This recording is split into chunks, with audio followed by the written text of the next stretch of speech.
Greetings, this is Princess Elaine Fariola, and for today I'm going to tackle about Adobe Flash Interface. First off, what is Adobe Flash Interface? Adobe Flash Interface. It is used to create animation, web applications, games, videos, and other programs or applications which can support Flash content. It is also a vector animation software originally designed to create animations for display on web pages. Vector graphics are ideal for the web because they are so lightweight. And here is a picture of Adobe Flash Interface. You might be wondering, what can we do with Adobe Flash and what are its purpose?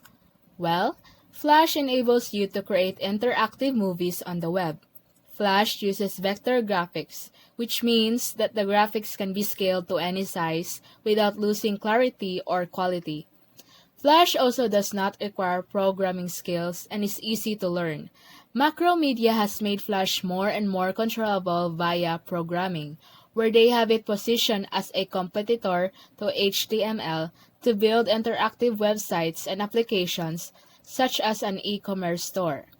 Flash is an incredibly powerful program that has seemingly endless potential. Flash can be used for creating games, making presentations, animations, visualizations, web page components, and many other interactive applications. Some of the Flash interface components will look familiar to you as they have the same functionality as other Adobe applications. However, Flash requires a certain mindset to work in it properly, especially when animating with vector graphics and coding with ActionScript 3.0. Now, let's move on to the parts of the Adobe Flash. There are 4 parts of Adobe Flash, which are called Stage, Timeline, Property, and Library. First, we have Stage. The stage is the main workspace of Flash. All your compositional elements, which are movie clips, buttons, graphics, and etc., will be arranged here. Content that is within the box in the middle of the stage will be visible when the Flash movie is output. The gray background area outside the box in the middle is offstage. You can animate content from offstage onto the main stage area or use a background image that is larger than the main stage to move around as if the camera is spanning across a background.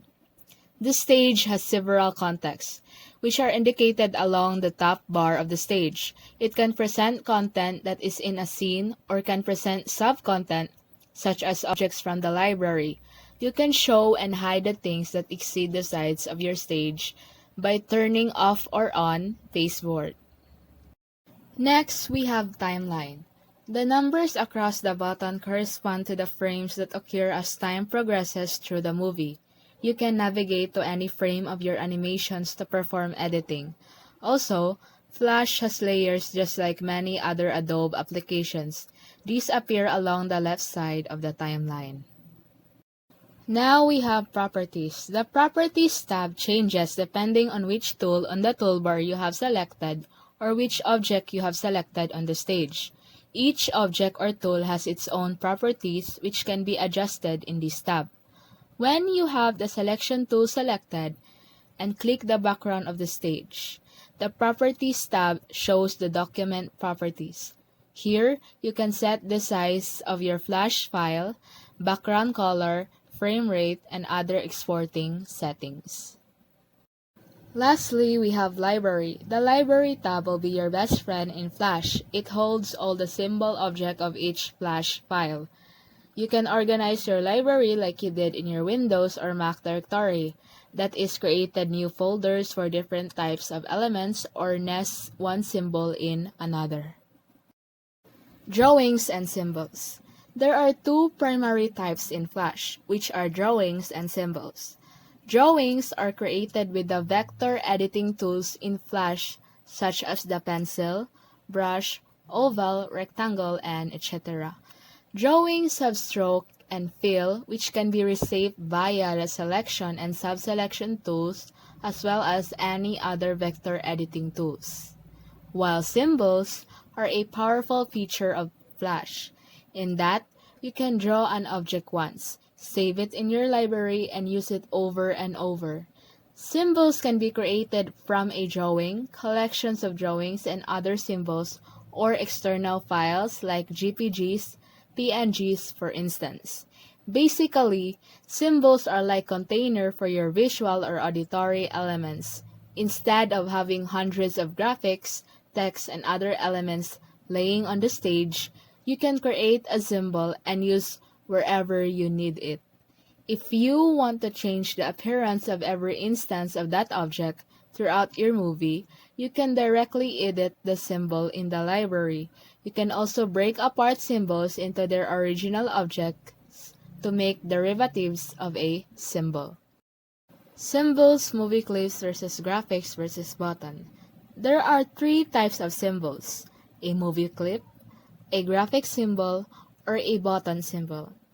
These symbols can have actions applied to them to dynamically load, disappear, trigger other events, and many other things. The fundamental distinction between movie clips and graphic are that the former has its own independent timelines, whereas the latter shares the same timeline with the stage timeline. Button symbols are simplified objects with special frames for a mouse over appearance and a click appearance. Library structure. Once you start to work on a Flash project, most likely you will have a lot different types of files. You want to have your library organized in a way that files of the same type should be placed together and give your folder recognizable names so when you need to find some elements, you know where to look for it. It will save your time and hassle. Also, it will make your work flow better. This is very critical if you are working in a team, because when you pass the file you have worked on to other people, if the library is not well structuralized, your co-workers will have a hard time to simply start it. Flash project properties. When you first create a new Flash project, you are presented with the default properties page on the right side of the screen. These properties all have a significant impact on the movie and should only be adjusted at the beginning of a project, or a significant amount of work may be required to correct the issues that arise.